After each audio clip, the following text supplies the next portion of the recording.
10 राक्षसों का जंगल। भाग 1। रहस्यमयी गांव।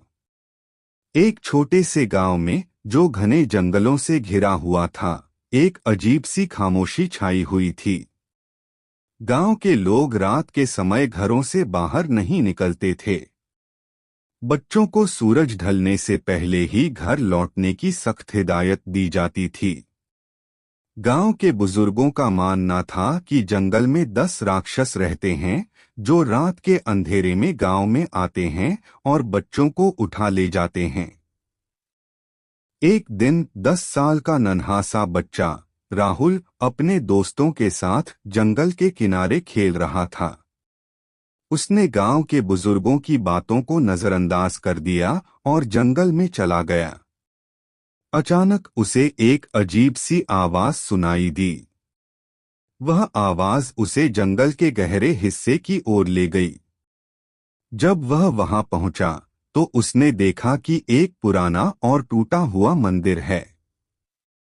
मंदिर के अंदर से अजीब सी रोशनी निकल रही थी। भाग 2। मंदिर का रहस्य। राहुल ने मंदिर के अंदर जाने का फैसला किया। अंदर जाते ही उसने देखा कि वहां 10 अजीब सी मूर्तियां हैं। हर मूर्ति का चेहरा डरावना था और उनकी आंखें चमक रही थीं।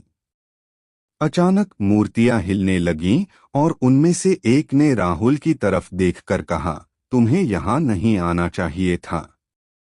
राहुल डर गया और वहां से भागने लगा, लेकिन मंदिर के दरवाजे अपने आप बंद हो गए।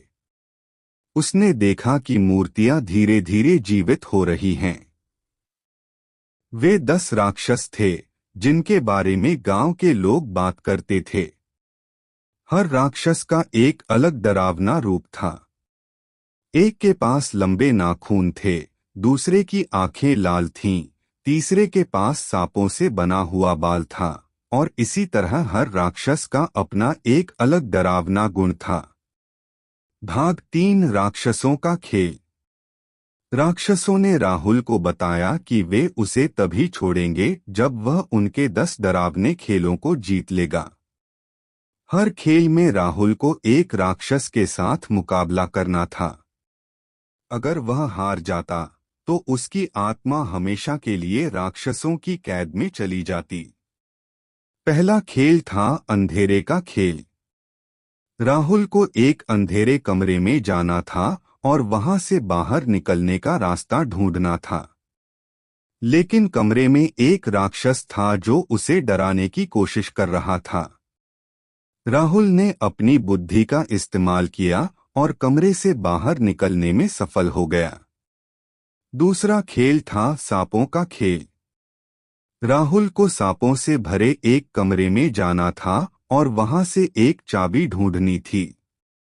राहुल ने अपने साहस का परिचय दिया और चाबी ढूंढकर बाहर आ गया। इस तरह राहुल ने एक एक करके सभी 10 खेलों को जीत लिया। हर खेल में उसे एक नई चुनौती का सामना करना पड़ा, लेकिन उसने हार नहीं मानी। भाग 4। राक्षसों का अंत।